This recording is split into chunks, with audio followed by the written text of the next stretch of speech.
Hey everyone, welcome to CLAT point and let's start आज का the Hindu news discussion. चलिए शुरू करते हैं हमारे आज के न्यूज़पेपर डिस्कशन को। क्लैट यूजी 2024 के लिए हमारा एवेंजर बैच ऑलरेडी स्टार्ट है। बैच नंबर 12 जो है अभी आज से ही शुरू हो रहा है। आप लोग चाहें तो इसमें इनरोल कर सकते हैं। 21,999 इसका फ़ीस है, जिसमें आपके घर पे 7 books, live classes, personal mentorship, mock test सब कुछ मिलने वाला है। इसके अलावा अगर आप 2025 की तैयारी कर रहे हैं तो देन 2 इयर्स का हमारा जो कोर्स है उसका नाम है विजेता batch. It will cost you 32,999। तो आप चाहें तो इसमें भी इनरोल कर सकते हैं।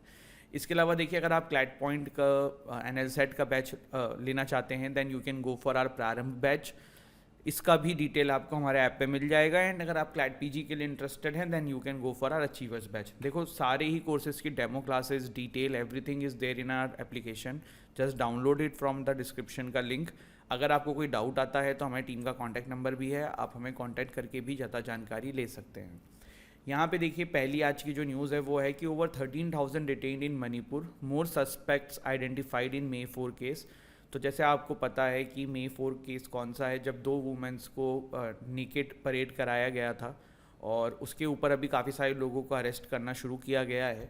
इसके अलावा सिर्फ यही नहीं, मणिपुर में और भी जगहों पे बहुत सिचुएशन ख़राब है और धीरे धीरे जो हैं, जो भी वायलेंस कर रहे हैं उन लोगों को अरेस्ट किया जा रहा है। ऐसी ये न्यूज़ है। एग्ज़ाम का तो कोई पर्सपेक्टिव नहीं है, बट हाँ आपको पता होना चाहिए। बाकी वी होप जल्द से जल्द मणिपुर में जो है वो शांति आ जाए। फिर यहाँ पे देखिए, आज का द हिंदू में एक आर्टिकल आया है, the politics of uniform civil code. वही पुरानी बातें हैं, नया कुछ है नहीं, जो हम रोज़ रोज़ देखते हैं, रोज़ रोज़ पढ़ते हैं। यूसीसी हमने ना जाने कितनी बार कर लिया है, तो I don't think it's necessary to, मतलब एग्ज़ाम के लिए अभी इसको करना। आप लोगों को अगर पढ़ना है एग्ज़ाम के पर्सपेक्टिव से तो पढ़ लेना, बट कुछ अलग पॉइंट नहीं है। जो हम लोगों ने ऑलरेडी पढ़े हुए हैं यूसीसी के बारे में, वही चीज़ें हैं।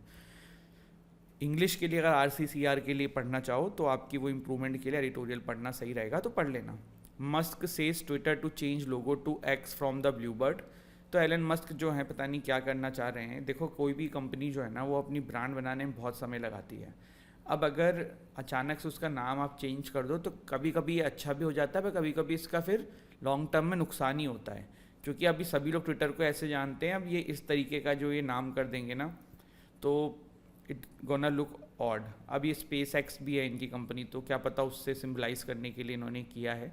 बट अभी ऐसा हुआ नहीं, बट ऐसा सुनने में आ रहा है कि फ्यूचर में एज सुन एज पॉसिबल जब भी ये करें तभी कर देंगे। एलन मस्क ने ट्वीट किया है, ठीक है, कि ट्विटर का जो ये बर्ड वाला सिंबल है ना, ये चेंज करके ये हो जाएगा। ऑल्दो ये जो सिंबल है ना, ये काफ़ी मीनिंगफुल भी है। आप देखो, बर्ड जैसे एक जगह से दूसरी जगह पे इंफॉर्मेशन लेके जाती है, तो उस तरीके की चीज़ें हैं, ठीक है। अब देखो, आज द हिंदू में और कुछ ऐसे खास आर्टिकल थे नहीं, तो एक आर्टिकल जो है ना हमने अब पूरा का पूरा उठाया है आपका टाइम्स ऑफ इंडिया से। और पुराना आर्टिकल है, लास्ट वीक भी था ये, अभी काफ़ी दिन से न्यूज़ में भी चल रहा है, तो इसको कवर करते हैं, ठीक है। Sabarimala international airport to be constructed in Kottayam soon. Kottayam कहाँ है? ऑफकोर्स इन केरला है। वहाँ पे सबरीमाला इंटरनेशनल एयरपोर्ट बनने के लिए अभी गवर्नमेंट ने अप्रूवल दे दी है। देखो, जो सबरीमाला टेम्पल है ना, एक्चुअली में ये पेरियार टाइगर रिजर्व के सबरीमाला हिल पे बना है। तो कहीं ये क्वेश्चन आ जाए तो ध्यान रखना, पेरियार टाइगर रिजर्व जो है ना, इट्स द थिंग। एंड ये हिंदू ब्रह्मचारी डेटी अयप्पन जी के ऊपर इस टेम्पल का निर्माण किया गया है। अब काफ़ी पॉपुलर टेम्पल है। अब यहाँ पे अगर जब एयरपोर्ट बन जाएगा तो लोगों के लिए ट्रैवल करना ईजी हो जाएगा, तो ये सारी चीज़ें हैं। बट क्वेश्चन देखो इस पे आएगा, इसके तो चांसेस कम ही हैं। अगर एक आध क्वेश्चन इस पर बन जाए तो बन जाए पैसेज बेस्ड करंट अफेयर में, बट यहाँ से कनेक्ट करके ना सबरीमाला इशू पे क्वेश्चन आ सकते हैं। तो लेट्स डिस्कस दैट ऑल्सो, और उसको डिटेल से करते हैं। आज का एक बहुत इंपॉर्टेंट टॉपिक है सबरीमाला केस, अभी बहुत न्यूज़ में है। न्यूज़ में क्यों है पहले मैं आप पे ये बता देता हूँ। देखो, लास्ट टाइम सुप्रीम कोर्ट का 4:1 का जजमेंट आया था कि महिलाओं को 10 से 50 के एज में भी एंट्री दी जाए।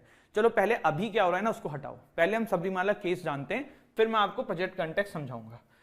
सबरीमाला टेम्पल केस, इसका नाम है Indian young lawyer association versus Kerala, state of Kerala. 2018 का ये केस था। इसमें 4:1 के वर्डिक्ट आया था। 4:1 में क्या कौन कौन से जज थे? हमारे ये 5 जज थे इसके अंदर। Chief justice Deepak Mishra, justice RF Nariman, justice AM Khanwilkar, justice DY Chandrachud and justice, इनका नाम बताइए, इन्हीं का डिसेंट ओपिनियन था। इनका नाम मुझे कमेंट सेक्शन बताइएगा, ठीक है। आई से है, जस्टिस पूरा नाम बताइए, ठीक है। अब क्या हुआ था, इस 5 जजेस की बेंच ने 4:1 के मेजॉरिटी में ये वर्डिक्ट दिया था। 4:1 के नंबर में ये वर्डिक्ट दिया था, जिसके अंदर उन्होंने ये देखा था कि जस्ट अ सेकंड गाइस यार, ठीक है, sorry for the trouble, supreme court का फोन था, मतलब मम्मी का फोन था, जिम्मेदारी का नहीं, ठीक है, चलो। हाँ, तो 5 जज की बेंच ने ये वर्डिक्ट दिया था, 4:1 की मेजॉरिटी में वर्डिक्ट दिया गया। मामला क्या था, मामला ये था कि 10 से 50 ईयर्स की महिलाओं को इसमें एंट्री नहीं दी जाएगी। क्यों नहीं दी जाएगी, मेन ये है कि मतलब जो माना जाता है कि ये जो एज कैटेगरी है, इसमें वुमेन जो है मेंस्ट्रुएशन साइकिल उनको होता है, इस वजह से एक मेन रीजन ये है, ठीक है। तो अब ये सिर्फ आपको ना सबरीमाला टेम्पल में नहीं दिखेगा, ये सब मतलब ये सब चीजें जो हैं, इस तरीके की धारणाएं जो हैं, इंडिया में आपको बहुत सारे जगहों पे देखने को मिलेगी। इवन कहीं कहीं पे आप घरों में भी चीज देखते हैं कि भाई जब वुमेन्स जब अपने मेंस्ट्रुएशंस पे रहती हैं तो उस समय उनको टेम्पल नहीं जाने दिया जाता है, या घरों में कुछ खाना पीना नहीं छोड़ने दिया जाता है। ऐसे होता है, ऐसा एक्चुअली में सोसाइटी में आप लोगों ने भी कहीं ना कहीं देखा होगा, जो कि एक मतलब गलत चीज है, ऐसी चीजें नहीं होनी चाहिए, बट ऐसी चीजें एक्चुअली में एग्जिस्ट करती हैं। तो 4:1 के वर्डिक्ट में जो है ना, सुप्रीम कोर्ट ने ये कहा था कि भैया 10 से 50 ईयर्स की महिलाएं भी जो हैं इसके अंदर एंट्री कर सकती हैं। Observation made by the court क्या था कि the issue of entry of women, ये सिर्फ सबरीमाला तक नहीं है, ये और मंदिर, मॉस्क, अगियारी, बहुत जगहों पे है। और मैटर को लार्जर बेंच पे जब रिफर किया गया था बाद में, तो उसमें ये सारी बातों को भी लेके सुना गया था। इसके बाद ये बोला गया था कि भैया देखिए, religious beliefs as being integral part of their religion by virtue of Article 25 of the Constitution of India। तो यहाँ पे ये बोला गया था, देखिए, both sections of the same religious group have a right to freely profess, practice and propagate their religious beliefs as being integral part of the religion by virtue of Article 25 of the Constitution of India। मतलब देखो, यहाँ पे जो लोग कह रहे थे ना कि एंट्री नहीं देनी चाहिए, या फिर जो भी इस तरीके की सोसाइटी के अंदर बना हुआ है ट्रेडिशन, जो भी उसको फॉलो करते हैं, तो वो यही बोलते हैं ना, राइट टू रिलीजन है भाई, हम अपने तरीके से अपने उसको प्रोफेस कर सकते हैं, क्यों कोई इंटरफेयर कर रहा है, हमारी जैसी मर्जी है। तो वो वाली चीज यहाँ पे क्वेश्चन में थी। तो ये देखो, इसमें टाइमलाइन है। 1991 में केरला हाई कोर्ट ने इस नियम को अपहोल्ड किया था, मतलब सही ठहराया था कि ठीक है, 10 से 50 की महिलाएं इसमें एंट्री नहीं करेंगी। 2008 में मैटर थोड़ा सा आया। 2006 के अंदर जो है सुप्रीम कोर्ट में PIL आई, और उसमें ये देखा गया कि PIL filed with supreme court contents that not allowing women to not worship in Sabarimala violates constitutional guarantee. ठीक है, यहाँ पे देखो 2006 भी था। इतना ये देखो टाइमलाइन काम की नहीं है, पढ़ लेना। 2006, फिर 2008, फिर 2016, सितंबर 2018 में फाइनली वर्डिक्ट आया कि सुप्रीम कोर्ट ने अलाउ कर दिया है women into the Sabarimala temple in Kerala. ठीक है, इसमें जो डिसेंट ओपिनियन था वो भी एक महिला थी, जिन्होंने ये बोला था कि people have their religious believes and let them follow them, और इसमें वुमेन की एंट्री नहीं करनी चाहिए। तो वो भी बहुत क्रिटिसिज्म हुआ था, उसका लोगों ने फेवर भी किया था। यहाँ पे प्रॉब्लम क्या थी, constitutional versus cultural dimension. The case has constitutional as well as cultural dimension, मतलब कि भाई लोगों का अपना कल्चरल रिलीजियस बिलीफ है, वो ऊपर रखा जाएगा कि हमारा जो संविधान है, कॉन्स्टिट्यूशन है, जो राइट टू इक्वालिटी की बात करता है, डिस्क्रिमिनेशन नहीं करने की बात करता है, अनटचेबिलिटी टाइप की चीज अबॉलिश करने की बात करता है, वो प्रायर होगा। तो ये दोनों चीजें यहाँ पे क्वेश्चन में दी। ठीक है, देखो जो लोग ये बोलते थे कि सबरीमाला में रीजनिंग क्या दी जाती थी, देखो पहले ना हिंदू रिलीजन में गॉड हनुमान जी की जो पूजा है उसमें ऐसा बोला जाता था कि महिलाओं को नहीं करनी चाहिए। ऐसा इसलिए बोलते थे क्योंकि हनुमान जी ब्रह्मचारी हैं, लेकिन धीरे धीरे चीजें चेंज हुई, अब तो सब रखते हैं।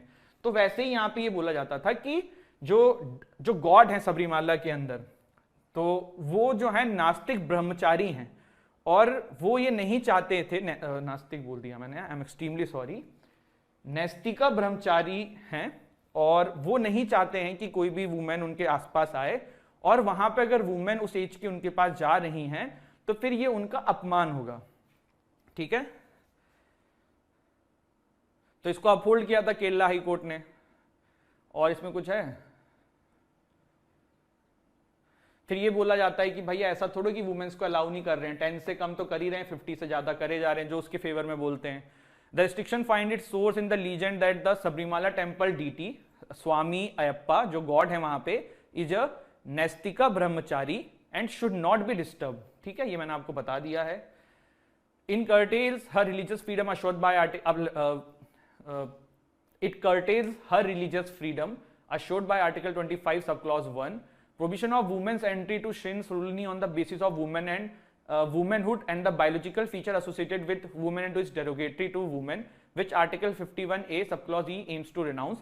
The classification based on age is an act of discrimination based on sex.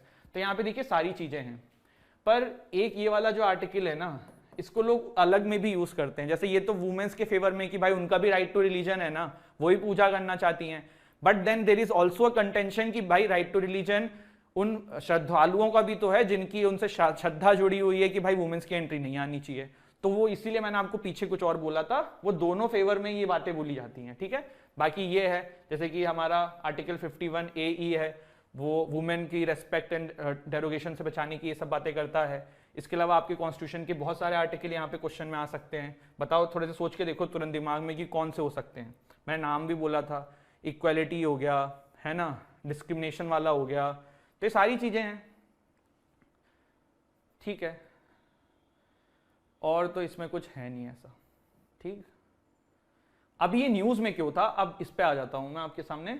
देखो, न्यूज में ये था कि अभी ना सबरीमाला टेम्पल में एक पर्टिकुलर मंथ के टाइम पे श्रद्धालु इकट्ठा होते हैं। जैसे अमरनाथ यात्रा एक पर्टिकुलर टाइम पे होती है, ज्यादा जब भीड़ होती है, वैष्णो देवी में आप देखते हो कि एक पर्टिकुलर टाइम में ज्यादा भीड़ होती है, तो सबरीमाला में अब ये जो समय है ना, इसमें सबसे ज्यादा भीड़ होती है। तो पुलिस कर्मियों को रास्ते के लिए मतलब कैसे सुरक्षा करनी है, कैसे ड्यूटी करनी है, उनको एक हैंडबुक दी गई थी जिसमें रूल्स एंड रेगुलेशंस लिखे थे। उन हैंडबुक के अंदर एक चीज ये भी लिखी थी कि अब हर टाइप की महिलाओं को पूजा करने की आजादी है by the supreme court verdict of 2018। इसका मतलब कि 10 से 50 के जो एज ग्रुप में भी महिलाएं हैं उनको भी इसमें एंट्री देनी है। अब उसको रोक नहीं सकते हैं, कोई आएगा तो पुलिस वालों को सुरक्षा करते हुए उनको लेके जाना है। हुआ क्या कि बीजेपी या और भी जो अपोजिशन पार्टीज हैं वहां पे, उन्होंने क्वेश्चन किया कि भाई आप ये सब चीजें लिख रहे हो, इससे जो है फिर से प्रोटेस्ट होगा केरला में, फिर से बवाल होगा। तो तुरंत जो है केरला की गवर्नमेंट ने अपनी स्टेटमेंट बदल दी। उन्होंने बोला कि हमने ये इंटेंशनली नहीं किया, ये लास्ट टाइम की बुक थी वही प्रिंट हो गई है और इसीलिए हो गया, इसको हम वापस ले रहे हैं। तो इस तरीके की चीजें हैं। देखो, मतलब आप ये सोचिए कि एक बहुत फेयर वर्डिक्ट था सुप्रीम कोर्ट का, उसको इंप्लीमेंट करने में बहुत दिक्कत हो रही है, लेकिन ये सोसाइटी में एक्चुअल में ये प्रॉब्लम है और ये एग्जिस्ट करती है और इसके ऊपर आज नहीं तो कल एक्शन लेना होगा। देयर आर टेम्पल्स ऑल्सो जहां मेल को एंट्री नहीं है, मतलब आई हैव हर्ड इनकी महाराष्ट्र में है, बट बहुत सारे टेम्पल्स ऐसे हैं जहां पे वुमेन्स को एंट्री नहीं दी जाती है। इवन ये जो मेंस्ट्रुएशन साइकिल के दौरान आप घरों में या आसपास के टेम्पल्स में या और भी प्रॉब्लम्स देखते हो, ये भी एक्चुअल रियलिटी है। और इन सभी चीजों पे कहीं ना कहीं जो है विथ टाइम चीजें बदलने की जरूरत है। फिलहाल ये मुद्दा बहुत ही कॉम्प्लिकेटेड है, इसलिए इस पर ज्यादा बोलना या ना बोलना अपने आप में एक बहुत डिबेटेबल इशू है। सभी के अपने रिलीजियस बिलीफ हैं, बट यहाँ पे मेरा काम था जो फैक्ट्स एंड फिगर्स हैं जो वो समझाने की कोशिश कर रहे थे वो मैं आपको करूं, तो वो मैंने यहाँ पे किया है। ठीक है, तो ये था सबरीमाला एंड बाकी हमारा आज का सेशन। आई होप गाइज आपको सेशन अच्छा लगा हो, ये वीडियो अच्छी लगी हो तो हमारे चैनल को लाइक करिएगा, वीडियो को लाइक करिएगा, चैनल को शेयर कर लीजिएगा। लास्ट में गाइज जो है फॉरेन पेज देख लेते हैं आज के द हिंदू न्यूज़पेपर का। आई होप आपने द सबरीमाला का टॉपिक अच्छे से कर लिया हो। ठीक है, देखो यहाँ पे है कैम्बोडिया की ruling party on course for landslide in one side election, मतलब पॉलिटिक्स है, एग्जाम का कुछ भी यहाँ पे नहीं है। देन यहाँ पे सेंट्रल अफगानिस्तान की एक न्यूज़ है, Peru police clash with protesters demanding president step down. तो एंटी गवर्नमेंट प्रोटेस्ट चल रही है पेरू के अंदर, तो वो ये न्यूज़ है। ठीक है, कुछ भी मतलब ऐसा नहीं है जो आपको नोट डाउन है समथिंग करना हो। Russia strikes Odesa cathedral as Putin says Ukraine counter offensive failed, मतलब देखो ओडिशा के कैथेड्रल पर अटैक किया है तो पुतिन ये कह रहे हैं कि भाई जो यूक्रेन का काउंटर ऑफेंसिव था हमारे मिसाइल्स और इनको रोकने का, वो फेल हो गया है। तो मतलब कोई एग्ज़ाम का पॉइंट नहीं है, इसीलिए आप कोई मैं ये इसलिए दिखा रहा हूँ कि आपको ये ना लगे कि सर न्यूज़पेपर से नहीं करा रहे हैं। देखो ये पढ़ने के लिए आप पढ़ लो, वेस्ट कर लो आपका टाइम, बट इसमें से कुछ एग्ज़ाम में नहीं आ जाएगा। ठीक है, तो वो वाली बात होती है। फिर यहाँ पे भी देखिए स्पेन का एक पॉलिटिक्स का न्यूज़ है, then Netanyahu gets hurt peace maker ahead of judicial reform vote. ठीक है, ये मस्क वाला आर्टिकल मैंने आपको बता ही दिया था। इसके अलावा जैसे टेक्स्ट वाले पेज पे आ जाते हैं, तो टेक्स्ट वाले पेज पे ना आज आया है कि ED's power to arrest and seek custody. तो ये मद्रास का हाई कोर्ट का देखो अभी क्या हुआ है कि मिनिस्टर वी सेंथी बालाजी हैं, मैंने इनके बारे में आपको बताया था कि कैसे ईडी इनके पीछे पड़ी है। तो मद्रास हाई कोर्ट ने अपहेल्ड कर दिया है लीगलिटी ईडी को इनको अरेस्ट करने का एंड एक्सेट्रा। तो ये वो न्यूज़ है, लेकिन मेरा यही कहना है कि मतलब देर इज़ नथिंग कि आपसे एग्ज़ाम में पूछ लें इसमें। ठीक है, जो काम की चीज़ें हैं वो हमने देखा हुआ है पहले इस टॉपिक के बारे में, वही रिपीटेटिव है। जैसे यहाँ पे एक केस का नाम है कि in P Chidambaram versus directorate of enforcement the supreme court rejected a prayer for anticipatory bail with respect to an offence of money laundering and proceed to grant custody to the ED. तो ये case का यहाँ पे देखो लिखा हुआ है। फिर देन यहाँ पे देर इज़ अनदर केस कि in a landmark 2022 ruling on Vijay Madanlal Choudhary versus union of India the Supreme Court upheld various provisions of the PMLA which relate to the power of arrest, attachment, search and seizure conferred upon the ED। तो कहने का मतलब ये है कि इसमें जो देखो जो केसेस के नाम है ना, that is helpful for CLAT PG but not CLAT UG. ठीक है, तो पीजी वाले जो स्टूडेंट्स अगर वो देख रहे हैं सेशन को, तो they can go with the articles and case का नाम याद कर लें किस केस में क्या वर्डिक्ट आया है। बट यूजी में ना ये एग्ज़ाम में नहीं पूछा जाता है, एनएल सेट में नहीं पूछा जाता है, तो it's of no use for us. ठीक है, तो this is it, thank you so much, जय हिंद।